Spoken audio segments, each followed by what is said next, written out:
So I asked Bo if I could introduce our guest, and Bo was kind enough to indulge me. So today we'll be hearing from Miriam Posner, assistant professor at the UCLA Department of Information. Professor Posner is also a digital humanist with interests in labor, race, feminism, and the history and philosophy of data. As a digital humanist, she's particularly interested in the visualization of large bodies of data from cultural heritage institutions, application of digital methods to the analysis of images and video. A film, media, and American studies scholar by training, she frequently writes on the application of digital methods to the humanities. She's at work on two projects, the first on what data might mean for humanistic research, and the second, which we'll hear about today, on how multinational corporations are making use of data in their supply chains. I also wanted to point our students to a special issue of Feminist Media Histories that Professor Posner co-edited with Lauren F. Klein, another friend of our department. I think that would be of interest to people, some of our game studies people, and also those critical data studies people. And then, I didn't know this till today, but also Professor Posner is published in the New Yorker. So, did they give you a tote bag? I wish. Okay, Yes. Subscription. Okay, great. And then also Logic Magazine, so that's some very interesting and vital kind of outreach. And then this is a personal note, but Professor Posner formerly led the program in digital humanities at UCLA when I was a graduate student. So in that capacity, she was my teacher twice. So in introducing a lot of people at UCLA to digital humanities, she also showed us how to use teaching and research as a way to build a community. So I want to say thank you so much for that. Thank you. Okay, so Professor Posner.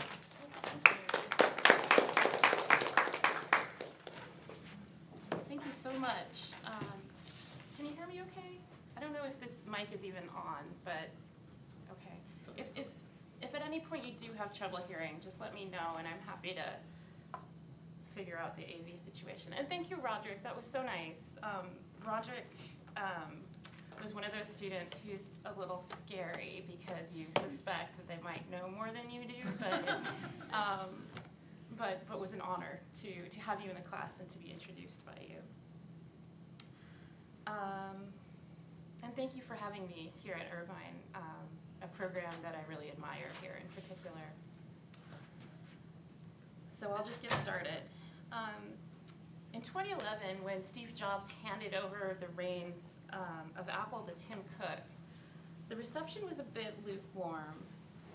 Cook boasts none of Jobs' glamour or panache, but savvy industry observers knew what the anointing was about, Apple's supply chain. Cook came from operations, the arm of Apple that deals with procurement and distribution, and it may lack the sheen of marketing or design, but increasingly a company's supply chain is what counts. A complex product like an iPhone is assembled from hundreds of separate parts, most produced in disparate offshore locations, each of which needs to get from a supplier to a manufacturer through a distribution channel and to a customer as fast as possible. The ubiquity of offshore manufacturing, combined with the practice of just-in-time production and rapid cycles of obsolescence, mean that managing an intricate supply chain, like that of an iPhone, is astoundingly complicated. In fact, the term chain is misleading. Many supply networks more closely resemble rivers or neural pathways. So if you're trying to imagine what a supply chain looks like, you should picture multiple tiny tributaries where components are produced, leading into larger canals where they're assembled, and then even bigger routes where they're shipped overseas. So we hear, and you've probably heard a lot about Apple's Foxconn plants in China, but that's actually only part of the story of global manufacturing. Components of the iPhone and of other products come from all over the world. And these pathways are never static. As we'll see, they can change on a dime, triggered by global economic conditions or events on the ground. It's hard to take a snapshot of a supply chain because it moves too fast. Many companies, as I'll explain, have no real idea themselves which vendors comprise the entirety of their distribution network. Like most consumers, corporations themselves are often at least partly in the dark. Since the 1980s, supply chain management has boomed as a field of study within business schools and as an area of professional practice within corporations themselves. And yet for all the volumes dedicated to it within the management literature, some significant aspects of SCM remain mysterious to the outside observer. For example, if Apple's supply chain expertise is so good, why can it not get a handle on labor conditions at its Chinese suppliers? Now, those inclined to cynicism might doubt the strength of Apple's commitment to ferreting out conditions in its factories. But then what do we make of Fairphone, the smartphone whose selling point is a transparent supply chain, but which quickly conceded that it could not ethically source all of its components? That would be nearly impossible, the founder said. So how did we get to this point where companies can choreograph their supply chains with exquisite timing and precision, but, and I think it's actually accurately claim ignorance about the conditions of their product's assembly? So we all know that supply chains are important, even if we're only vaguely aware of where our stuff comes from. And in recent years, we've seen a number of works that do a great job laying bare the materiality, geography, and built infrastructure of supply chains, like Deborah Cowan's The Deadly Life of Logistics, Rose George's 90% of Everything, and Nelson Lichtenstein's work on Walmart. But the more time I spent with supply chains, the more I've realized that these massive structures are built as much on data and software as they are on container ships and cranes. So my presentation takes on this question of how supply chains can be so dependable in the sense that we know exactly when our Amazon package will arrive, and yet so unknowable in the sense that we have no idea where the package comes from. So I'm going to highlight this peculiar epistemological zone, this dance between omniscience and ignorance as a feature of supply chain software and the industry at large. I want to argue that logistical capitalism's enabling condition is a careful disavowal of particular information, even as the supply chain ravenously consumes and transmits other data. So this close reading of supply chain software is part of what I want to bring to you today. But I also want to spend some time excavating the epistemological regime within which this particular conception of data has flourished. So I'll argue that we get to the contemporary supply chain via a very specific shift in the way that we understand and communicate information over the long 20th century. Seeing like a supply chain, I'll suggest, both depends on and reinscribes some of the key assumptions of colonialism, both about human difference and about the way value can be captured and transmitted. But before we get there, let me give you some context for the supply chain that I'm talking about here. So logistics has always been and still is intimately tied with military activity. Logistics as a field began in earnest following World War II, when ex-military men applied to business the lessons they'd learned about transporting wartime material. The name logistics is, in fact, a military export to the private sector, just as many corporate logistics experts started their career in the military. And here's an Office of War Information film from 1943 that details some of this logistics activity. Oops.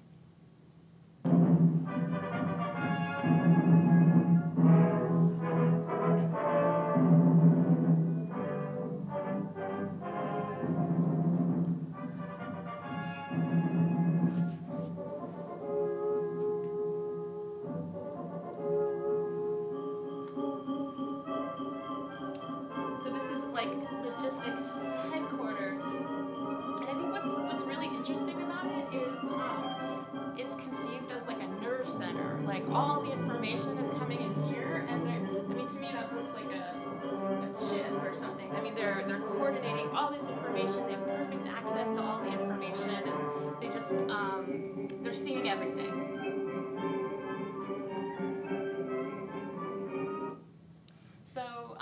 So there's this fantasy of like a nerve center where, you know, overseers kind of stand behind the curtain, kind of waving their hands and getting things to move from one place to another. And throughout, you know, the history of supply chain management, this fantasy of a zone of perfect information has been a consistent feature of rhetoric. This idea that central observers can monitor and adjust supply chain networks in real time. And yet, if we look closer at this fantasy of perfect information, which we'll be doing over the course of this talk, we can see that it's always contained some strategically placed black boxes. The shipping container might be the most visible emblem of this concession to opacity. Containers, which were deployed in quantity for the first time during the Vietnam War, their utility is based on, in part, on the way that they obscure information. So if we black box goods by putting them inside identical containers, we can make them interchangeable, allowing shippers to move huge amounts of cargo without ever needing to be aware of the contents. And this tendency to demand perfect information, even as SCM disavows certain kinds of knowledge, continued as the field developed over the decades. As logistics professionalized, we began to encounter this steady drumbeat in the literature about distribution, a demand for information. Logistics experts demanded information from every tributary of the supply chain. And it was in this spirit that Peter Drucker, the management expert, wrote a document that's widely considered one of the founding statements of the beginning of, you know, supply chain management as a field. So he claimed in 1962 that distribution constitutes, quote, the economy's dark continent. We know little more about distribution today than Napoleon's contemporaries knew about the interior of Africa. So obviously, you know, one could say a number of things about Drucker's metaphor, and I'll return to it. But here I'll just note that the fact that a kind of casual colonialism is present in one of the founding documents of modern supply chain management, and I'll have more to say about this in a moment. But supply chain management in its modern incarnation emerged in the context of increasing competition from Japanese manufacturers, and particularly Japanese innovations in just-in-time or lean manufacturing. So this is when a supplier aims to keep the absolute minimum inventory on hand to fulfill demand. And so with just-in-time, the supplier can avoid tying up capital in unsold inventory. But it also means that information about demand needs to be near perfect, and command of the supply chain needs to be similarly perfect and near instantaneous in order to avoid product shortages. So as supply chain management has grown more prestigious within corporations, the field has also professionalized. So you can now get an MBA and even a PhD with a specialization in supply chain management at dozens of different schools. Part of the reason supply chain management is so complicated is that companies need to have huge amounts of interoperable data in order to accomplish this kind of omniscience. And they also need to have both a detailed and a bird's eye view of all their operations. And of course, they do this by using software. The industry standard for monitoring business operations, everything from sales projections to transportation to HR, is this software company, this software suite called SAP.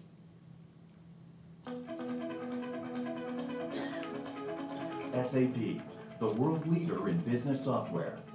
SAP is a part of almost everything you do, from your alarm clock to your breakfast cereal, your computer.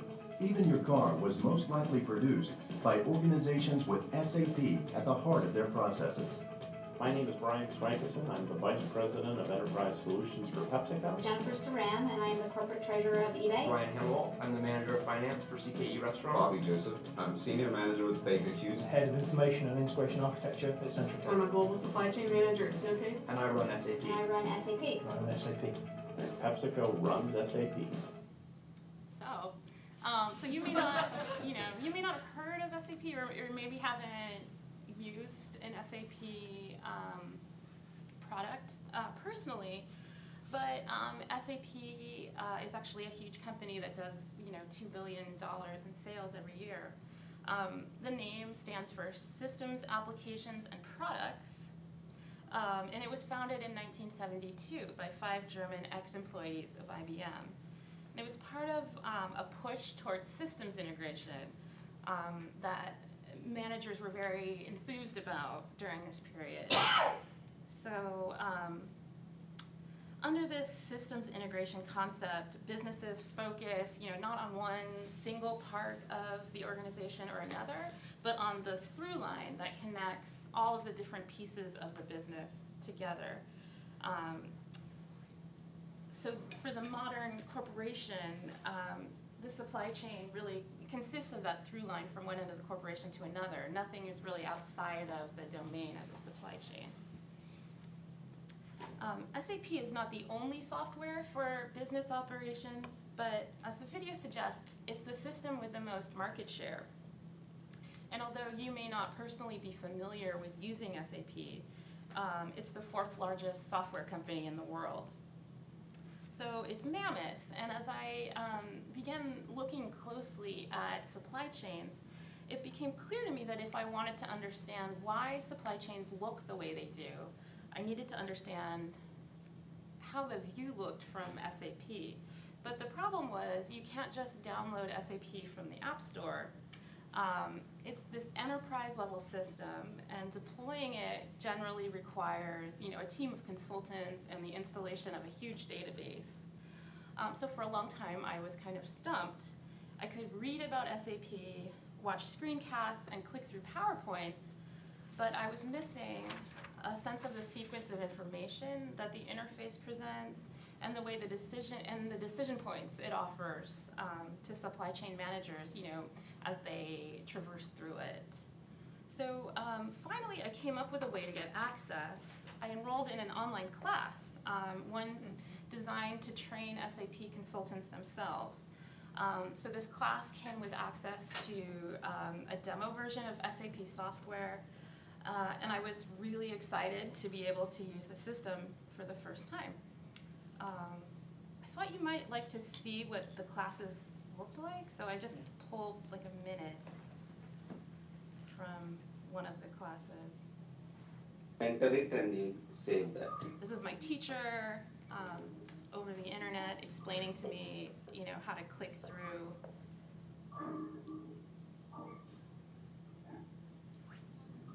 Me thinking for a long time and trying to click. It's fascinating. I know. I'm sure you'd love to see more, but that's what it was. It was actually an hour of that every night for 40 nights, one-on-one, as my 5-year-old screamed in the background because she was very personally affronted that I wasn't playing with her as I should be in the evenings. And at first I couldn't figure out why my instructor could only meet in the evening, and then I realized that he too was outsourced in a way. So I contracted with a company in Texas to take this class, but he himself was based in India and worked a day job as a supply chain consultant.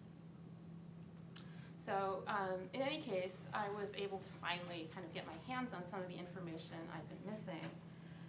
If you've used something like Microsoft Access or FileMaker, SAP's interface looks a little bit like that.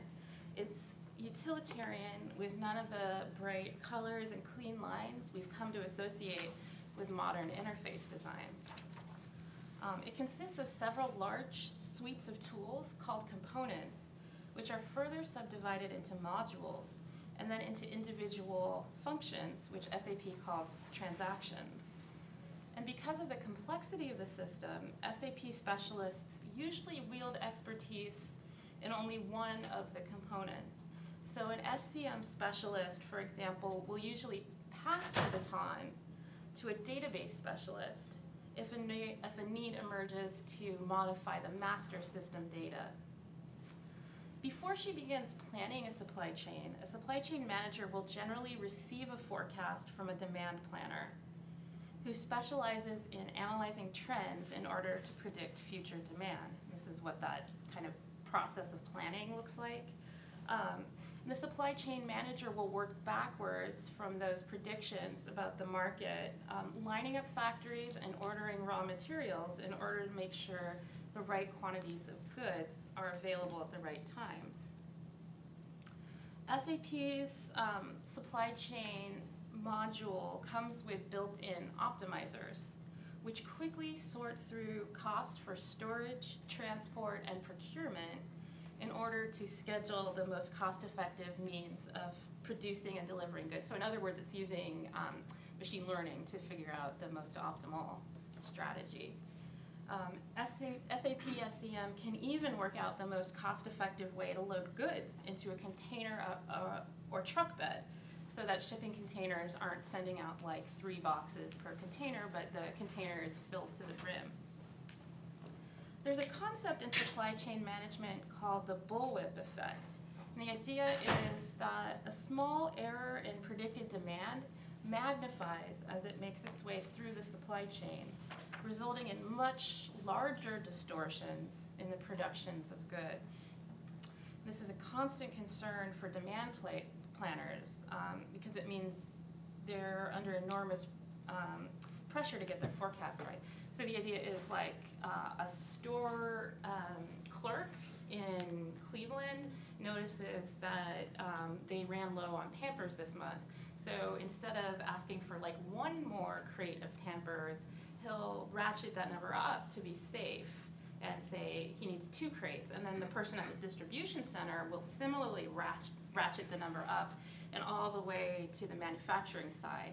So what happens is the corporation finds itself with too many, crates of Pampers on hand, even though the actual kind of distortions were relatively small.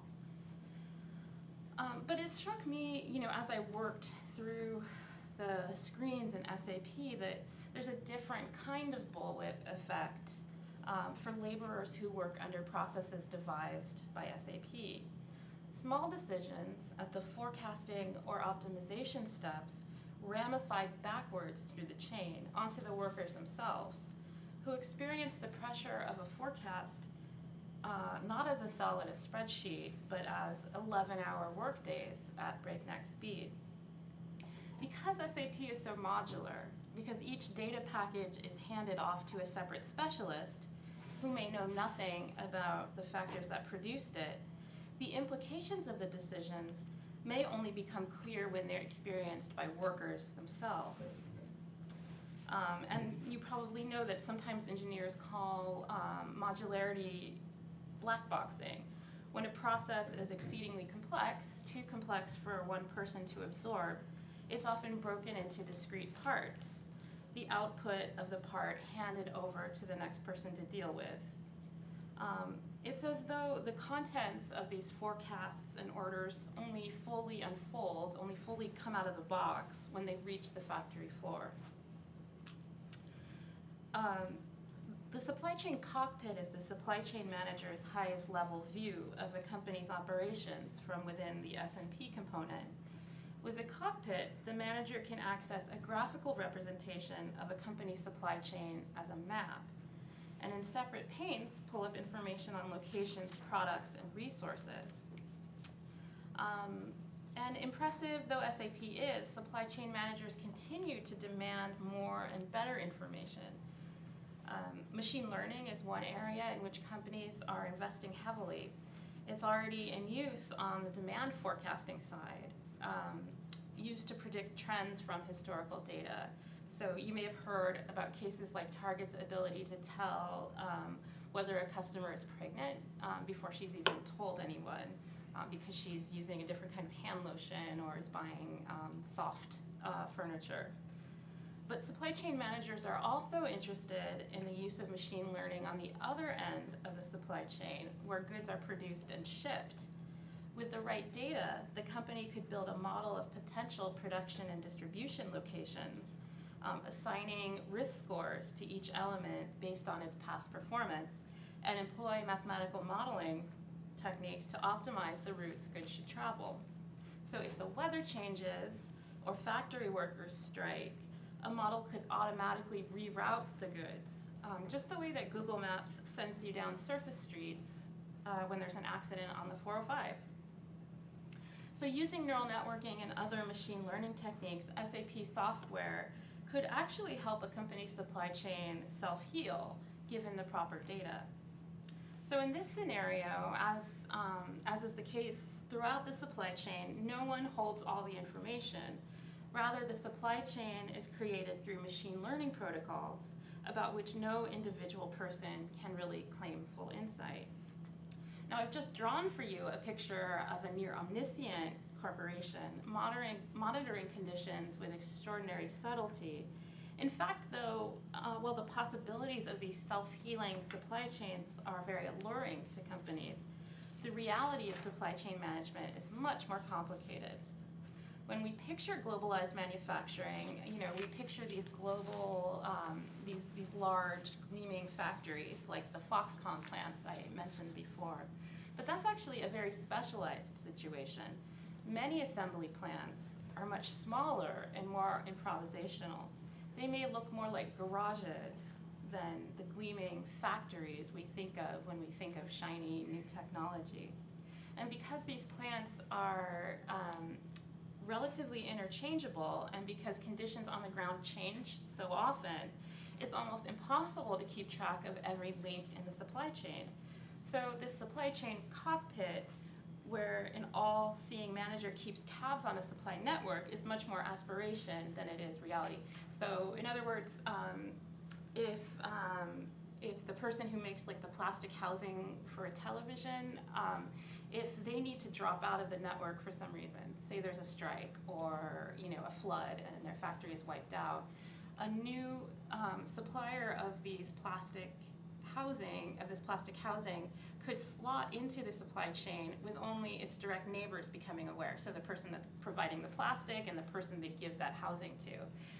There's no one at the corporation itself that's going to be aware of that substitution necessarily. One supply chain expert explained it to me like this. It's a staggering kind of undertaking. If you're a small apparel company, then you still might have 50,000 suppliers in your supply chain. You'll have a personal relationship with about 200 to 500 agents or intermediaries. If you had to be in touch with everybody who made everything, you would either have a very small selection of products you could sell or an incredible margin that would give you the extra staff to do that. In other words, despite what SAP and other supply chain software vendors might promise, supply chain management is highly decentralized. It's not like there's a control tower overseeing supply networks. So that nerve center we saw in the World War II film is really more a product of imagination than reality.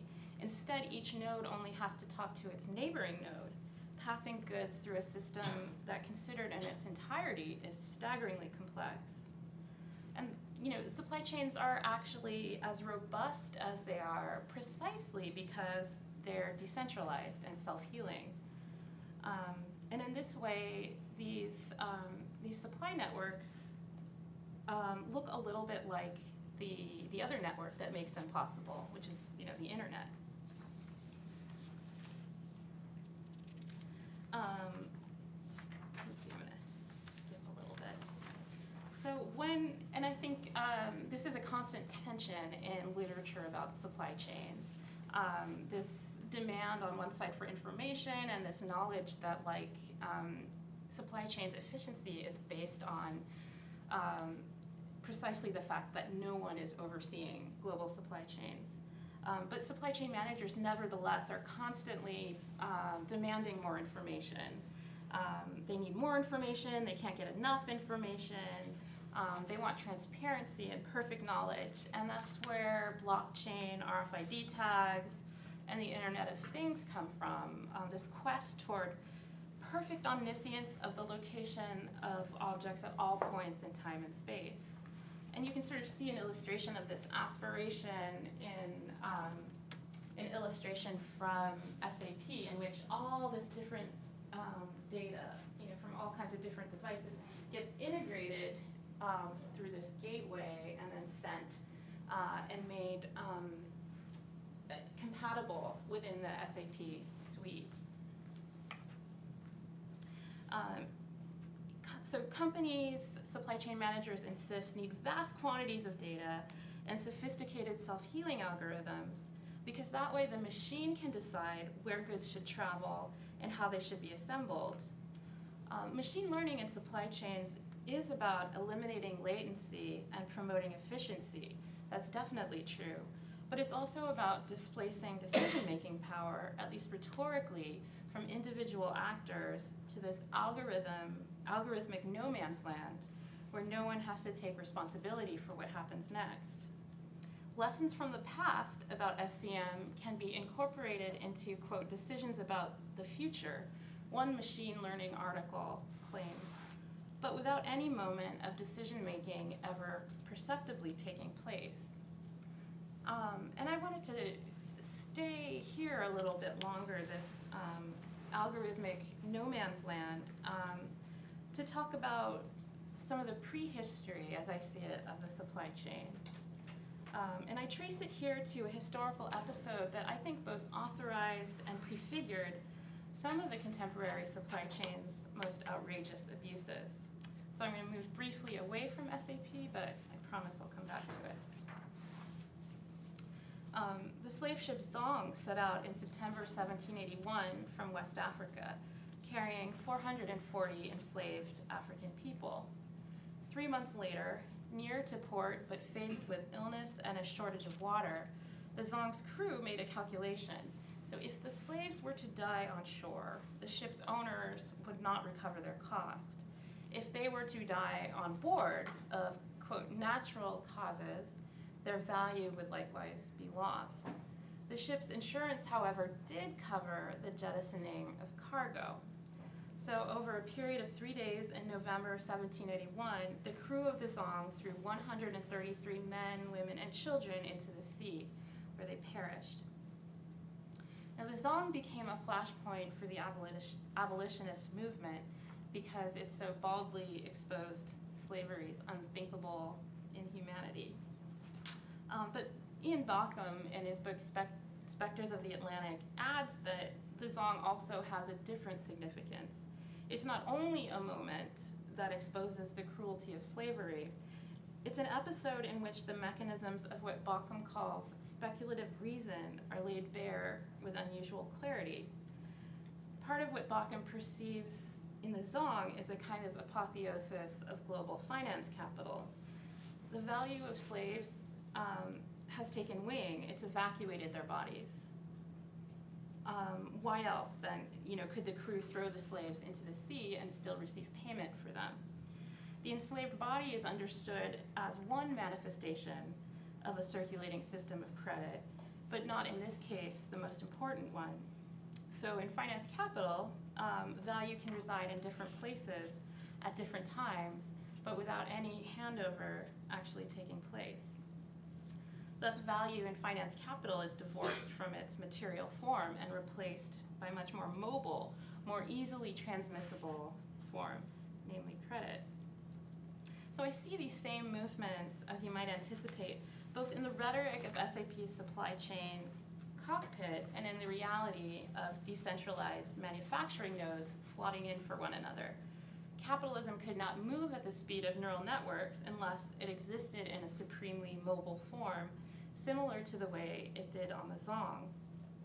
But I bring the Zong up here not only because it demonstrates how value works in finance capital, but also because of what Bauckham says about the kind of information on which the Zong and its creditors depended in order to make the calculations that they made. Knowledge about what they call the typical. The embrace of the notion of the typical, that is, the qualities one can expect from the kind of thing one is dealing with, is a hallmark of finance capital. So you need to put things in categories in order to assign value to them and then trade them at scale. An insurer must cast the particular into types in order to sort them into categories on an actuarial table, which he then uses to make calculations about risk. The translation of a human being into a predictable value, and thus a unit that can be circulated and traded, depends on the classification of that human being into a particular category. Without categories, there is no insurance, and without insurance, there is no zong. So this is the metamorphosis that took place even before the slaves were forced onto the zong, that of the particular body into one of a range of computable values on the actuarial spreadsheet. And in my analysis, this too is the specter that haunts the contemporary supply chain a couple hundred years later. What might seem to be just a peculiar form of bookkeeping in which an imaginary free-floating body can actually, a free-floating value can actually divest itself of a material body is a fundamental protocol of finance capital. And it's precisely to recover Black lives from this logic of categorization and value that Norbese Philip, in her poem cycle Zong, disarticulates and then reassembles the court case that declared the enslaved passengers insurable. Philip rips apart the clockwork madness of the Zong's legal case in order to argue for a different kind of confrontation with the material of history. To quote Christina Sharp, the dead appear in Philip's Zong beyond the logic of the ledger, beyond the mathematics of insurance. The sophisticated software and dizzying speed of today's supply chain networks tempt us to see these chains as symptoms of a very modern kind of global hypercapital. But the episode of the Zong reminds us that every step has been in place to authorize and make thinkable this kind of movement since the 18th century. Moreover, it reminds us that Peter Drucker's rhetorical appeal to, quote, the heart of darkest Africa in 1962 was no coincidence. Supply chain logic has always depended on the value proposition of colonialism to be thinkable. Companies like Apple and Nike might occasionally say the right thing about cleaning up working conditions for their subcontractors, but in truth, of course, they depend deeply on the kind of logic that categorizes and assigns lower value to the lives and labor of people in the global South. I mean, otherwise we wouldn't have global supply chains, at least not to any great extent. Echoes of the Zong reverberated in 2014 when The Guardian broke the news that Burmese migrants are being forced into slavery to work aboard shrimp boats off the coast of Thailand. Logan Koch, the shrimp company's vice president for responsible sourcing, had the following to say. So he says, the supply chain is quite cloudy, especially when it comes from offshore. Is it possible a little of this stuff is leaking through? Yeah, it is possible. We are all aware of it. For the shrimp executives, the problem in the supply chain is climatological, not systemic. Supply chains are cloudy, they leak, things happen. And again, we find ourselves in this no man's land where events unfold, but no responsibility can be claimed. We know when our shrimp will arrive, but their route to us is saturated in a deep fog.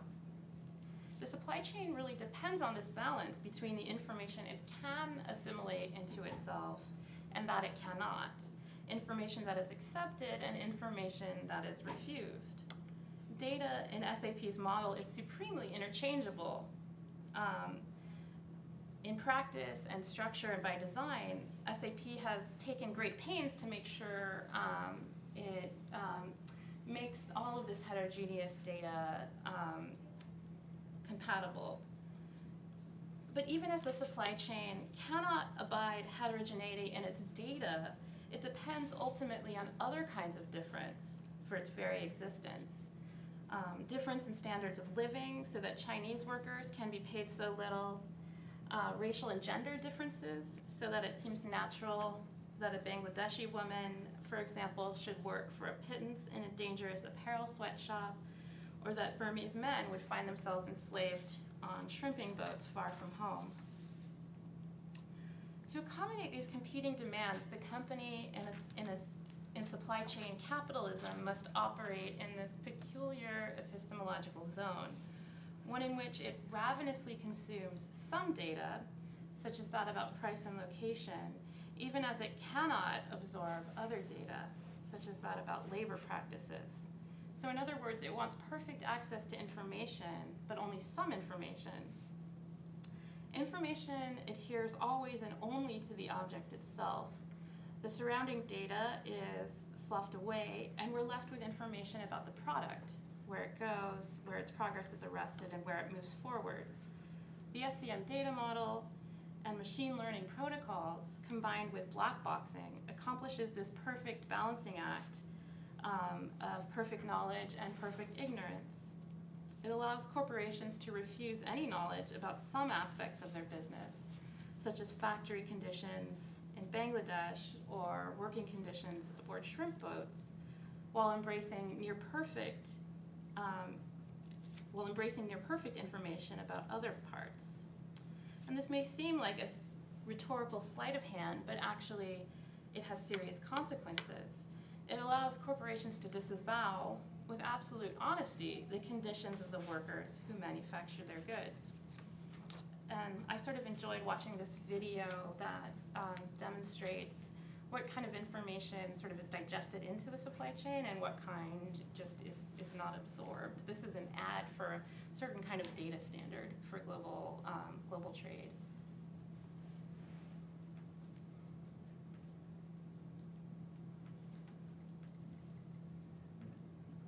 Oops, didn't like that.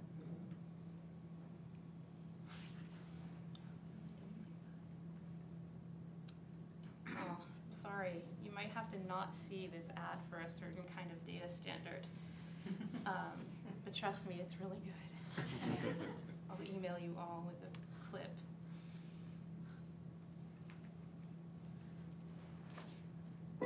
Oh, here we go. Wherever they look and however they interact with brands, in-store or online, today's consumers assume their shopping experience will be easy and seamless.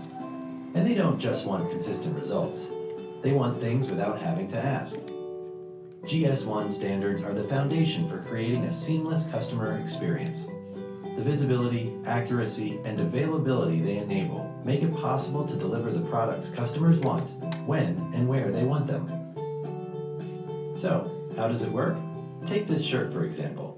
Is it a blouse, a pullover? Is it lavender or purple? What brand is it? What size is it? By assigning a global trade item number, or GTIN, to a shirt, a brand can uniquely identify it, link it to authentic product information, and share it with retailers like Darcy. From inventory management to forecasting, Darcy's can integrate its behind-the-scenes systems to enable the smooth exchange of information, including the creation and management of e-commerce listings. By attaching a serialized EPC-enabled RFID tag to its shirts, a brand uniquely identifies and accurately tracks each and every shirt. And by using serialized identifiers and barcodes for each carton and pallet, a brand and Darcy's both have the end-to-end visibility to follow every shirt from the source to consumers. So the result of the particular way in which information is gathered and transmitted along the supply chain is a set of conditions where we have goods whose arrival we can predict to the hour, but whose conditions of assembly remain mysterious by design. Thank you.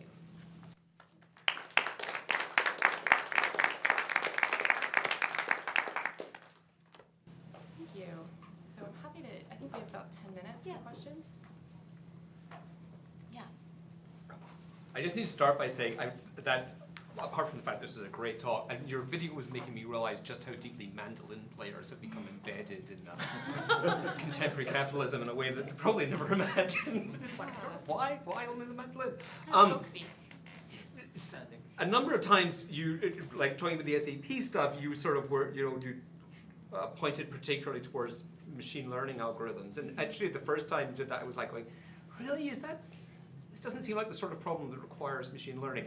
But it was making me think after a while that machine learning in particular, there might be an interesting thing to explore here, particularly with respect to the forms of informational opacity that upon which it's based. And in particular, if we imagine that one of the things that goes on with machine learning algorithms in organizations used in the kinds of ways you're speaking to, is that it's a way of extracting value or monetizing a history of prior action. So that, so that you sort of like this sort of reinforcement learning thing whereby you're gradually accumulating and refining a model about what you've done in the past in order to be able to do it better in the future. And yet to do that, it also has to obscure that information because you can never read the history back out of the model. You only have the model. And so and then when that's actually done by SAP rather than by the companies themselves, it becomes, SAP sort of like embeds itself in a way that's very hard to extract. And so I'm sort of wondering about whether there might be something interesting to explore with machine learning in particular around exactly those kinds of opacities that you've been pointing to. Yeah, I was thinking about that too. About machine learning. Maybe this is an obvious thing to say, but when you're collecting lots and lots and lots of data, I mean, sort of the layperson's feeling is you have more information and better transparency. But in fact, in certain cases, like with the application of machine learning methods, the effect of all that information gathering is actually to produce a kind of algorithmic black hole where you're not actually sure what's happening in there. So sometimes collecting a lot of data can actually be a way of obscuring events on the ground. But the obscuring is also part of the way in which it gets monetized, right? It starts to have value for different sorts of people in that in the network because of the fact that it's going away. Yeah, that's right. Yes. So I'm sorry I came in late, but I really enjoyed the second half. Thank you. Bear with me, I need to give you a tiny bit of context. So most people don't know that almost all of the chocolate you consume actually comes from one company. And it's a company that has found their conscience and established an entire big foundation, and they do all kinds of really interesting work now, but they still produce the chocolate. And one of the things they're really struggling with is how to do all of the things you alluded to in the supply chain to actually track, is the cacao coming from child labor, is it not? How do they certify that in the field? And they send out inspectors, and as soon as they turn around, people have their kids back out in the field. Yeah. I'm just going to pick your brain as an expert for a moment because I talk to them a lot about this problem, and I wonder what advice would you give them on how to do this better? Yeah, this question comes up a lot. Like, okay, could we add to the global tracking number like a set of digits that would clarify labor conditions, or could we use blockchain to, assure that the chocolate was coming from a source that that we felt comfortable with? And my feeling is, I don't think the solution to that comes in the software, partly because every kind of gear within the software has been fine-tuned to bulldoze out any latency in the system. So any kind of extra break a worker takes, any kind of reasonable set of hours are seen as detriments to a perfectly tuned supply network. So I don't, so I often will talk to supply chain people, and I just don't think that, I think the incentives to bulldoze out latency are just too strong within the system that SAP has devised. However, I think there is a solution, and that would be worker control of their workplaces. So unionization is really, in my mind, the solution to the problem of labor abuse. And in fact, workers have been saying this pretty loudly and clearly for a while. We saw the garment workers go on strike in Bangladesh about a month ago no one really noticed, but actually that was a pretty big deal because a lot of our clothes come from there. And so they've been saying what we need is to unionize our workplaces, but doing so would actually have the effect of some of those sort of air pockets of latency that SAP hates, not just SAP, supply chain management just in general.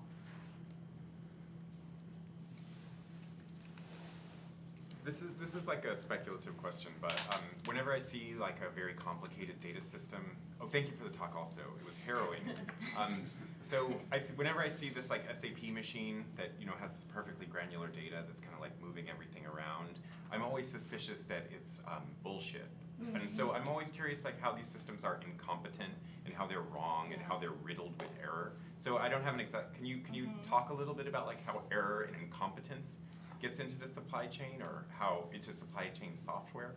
Yes, that's a really good question. And I have, so I don't have like full enough insight into what happens within companies that use SAP to give you great information, but I do know from talking to a number of supply chain consultants that actually there is a great deal of bullshit.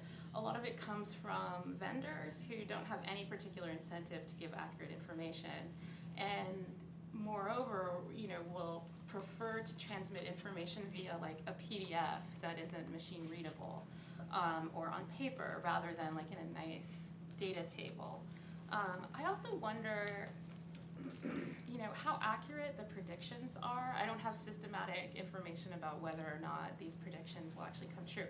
But my feeling is that this fantasy that SAP has conjured, where it will be able to use machine learning to devise like the Google Maps of supply chains, I think that's bullshit because supply chains just move too fast and with too little oversight for companies to have perfect information about that. Thank you. Yes. Hi, thank you for the talk.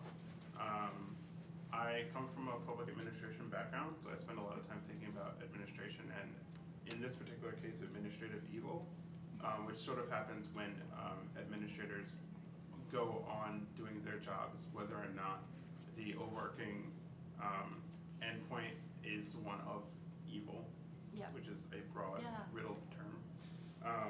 But when you were speaking about components and modules and the expertise that each type of individual needs in order to navigate those, the lack of oversight and sort of the abstraction of the human work process, it made me think about there are a lot of opportunities for evil to be done and a lot of opportunities for workers not to recognize it. So I was wondering what your thoughts were on how can supply chains and supply chain experts and managers account for this, and is it possible to sort of circumnavigate administrative evil?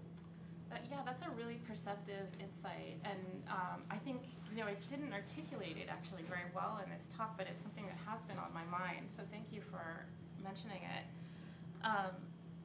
So that's exactly what happens in the supply chain. So the person who's predicting, who's making the forecast, they're not doing anything bad. They're just saying, how many diapers people are going to need.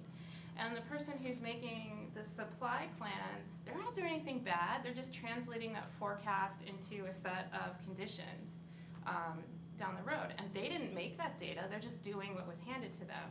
And then the person who makes the plan that divides the work up into hours and minutes, they didn't do anything wrong. They're just using the data that was handed to them. They don't even know where the data came from. And then the supervisor in the plant who tells workers to work without breaks, they're not doing, they can't control it. It was just someone gave them this plan and they have to carry it out. So there's no one in the system who's like, I want you to be exploited. It's just the effect, the combined effect of all these black boxes sort of connected together. So then your question was like, well, how do we make people more aware of what they're doing? How do we kind of control for that? One way I think would be to sort of be more clear and direct about the combined effect of all these components. But another part of me thinks that making supervisors and middle management more aware of what's happening in the system is never going to be sufficient. The the more effective counterbalance would just be worker power. So workers who push back are going to be a lot more effective than like middle managers kind of opining in an ethics class. You know what I mean? Like if they can't exploit workers, that's a lot more powerful than kind of feeling torn. So I think we're just about out of time. Yeah. Thank you so much. Thank you so much. That was great. And so we have a reception downstairs. Thank you.